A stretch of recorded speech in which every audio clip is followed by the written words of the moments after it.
Metro রেলের ভাড়ায় 1 বছরের জন্য ভ্যাট অব্যাহতি দিল জাতীয় রাজস্ব বোর্ড এনবিআর। সোমবার একটি বিশেষ আদেশের মাধ্যমে এ ছাড় দেয় সংস্থাটি। এর ফলে মেট্রো রেলের ভাড়া অপরিবর্তিত থাকবে বলে আশা করছেন এনবিআর কর্মকর্তারা।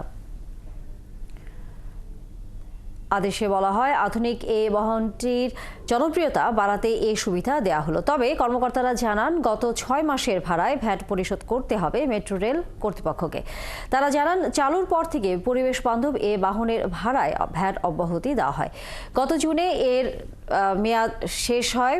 এরপর ভ্যাট পরিশোধ করতে হবে মেট্রো রেল কর্তৃপক্ষকে। তারা জানান, চালুর পর থেকে পরিবেশ বান্ধব এ বাহনের ভাড়ায় ভ্যাট অব্যাহতি দেওয়া হয়। গত জুনে এর মেয়াদ শেষ হবে। এরপর ভ্যাট অব্যাহতির মেয়াদ বাড়াতে এনবিআরকে চিঠি দেয় মেট্রো কর্তৃপক্ষ।